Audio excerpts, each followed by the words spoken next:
পিরোজপুর জেলার এক সময়ের প্রমত্তা বলেশ্বর নদী এখন নাব্যতা সংকটের কারণে ভরাট হয়ে যাচ্ছে। দ্রুতই শুকিয়ে যাচ্ছে এই নদী। এক সময় রাজধানী সহ দেশের বিভিন্ন এলাকার লোকজন নৌপথে এখান দিয়ে যাতায়াত করত। তাছাড়া বলেশ্বর নদীতে মাছ শিকার করে জীবিকা নির্বাহ করত হাজার হাজার মানুষ। পিরোজপুর পৌর এলাকার পৌরসভা থেকে যেই সুপেয় পানি সরবরাহ করা হয়, তাও করা হয় এই নদীর পানি পরিশোধিত করে। বর্তমানে সুদীর্ঘ এই নদীতে পানি সংকটের কারণে দুপাড়ের বিস্তীর্ণ এলাকার কৃষিকাজের সংকট সৃষ্টি হচ্ছে।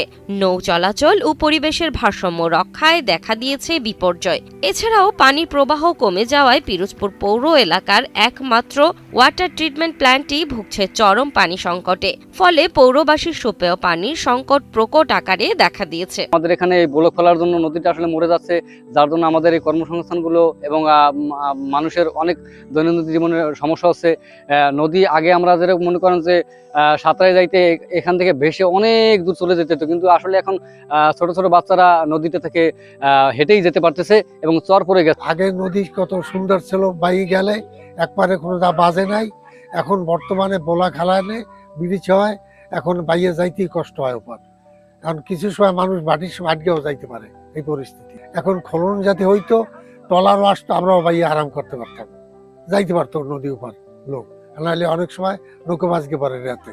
আমি 30 বছর নৌকা চালাই। 30 বছর আগে নদী খুব ভয়াবহ ছিল, নদী গভীরতা ছিল, কিন্তু 15 বছর ধরে এই নদী ভরে গেছে এবং এই নদীটা খনন করাটাই যথেষ্ট প্রয়োজন। কিন্তু মানুষের জন্যই ভালো, এবং এপার ওপার যারা আছে, যারা কৃষি করে, যারা রবিশস্য করে, তাদের জন্য এটা যদি না থাকে খুবই অসুবিধা। এদিকে নদীতে চর পড়ার কারণ হিসেবে স্থানীয় জনগণ দায়ী করছে পানি উন্নয়ন বোর্ডের নদী পার রক্ষার অপরিকল্পিত ব্লকগুলোকে। পিরোজপুরবাসী এই নদীর পানি ব্যবহার করে, এই নদীকে কেন্দ্র করে পিরোজপুরের ব্যবসা বাণিজ্য গড়ে উঠেছে। আজকে এই নদীর নাব্যতা হারানোর কারণে নদী কোনো জাহাজ আসতে পারে না, চর পড়ে গেছে।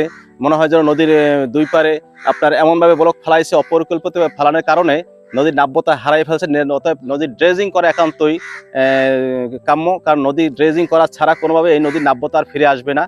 অন্যদিকে পানি উন্নয়ন বোর্ড কর্তৃপক্ষ বলছে, বলেশ্বর নদীতে দুটি ব্রিজ নির্মাণের কারণে নদীর স্রোত বাধাগ্রস্ত ও দীর্ঘ খনন না করার কারণে নদীটি ভরাট হয়ে গেছে। দীর্ঘদিন না খনন করার কারণে নদীটি ভরাট হয়ে গেছে এবং আমাদের যে ব্লক দিয়ে স্থায়ী তীর প্রতিরক্ষা কাজ, সেটা আসলে ভাঙনের কারণেই করা হয়েছে এবং স্বাভাবিকভাবেই ব্লক ডাম্পিংয়ের কারণে ওই ব্লক সংলগ্ন এলাকায় কিছুটা চর পড়ে থাকে। তবে সেটা নদীর নাব্যতা কমানোর জন্য মোটেই দায়ী নয়। আমাদের এই নাব্যতা ফিরিয়ে আনার জন্য আমাদের ড্রেজিং করার একটি প্রপোজাল আমরা খুলনা মেকানিক্যাল ড্রেজার দপ্তর, আমাদের পানি উন্নয়ন বোর্ডে তাদেরকে পাঠিয়েছি। তাদের সাথে আমাদের কথা হয়েছে, চিঠিও চালাচালি হয়েছে এবং আগামী অর্থ বছরে বাজেট প্রাপ্তি সাপেক্ষে ওনারা ড্রেজিং কার্যক্রমটা বাস্তবায়ন করবেন। মাত্র কয়েক বছরের ব্যবধানে নদীর অস্তিত্ব এখন হারিয়ে যেতে বসেছে। এই নদীর পানি ব্যবহার করে কমপক্ষে 15,000 হেক্টর জমির চাষাবাদ হয়। নদীর নাব্যতা কমে যাওয়ায় ধীরে ধীরে কৃষি জমি মরুভূমিতে পরিণত হচ্ছে। তাই স্থানীয়দের দাবি দ্রুত নদীটি খনন করার।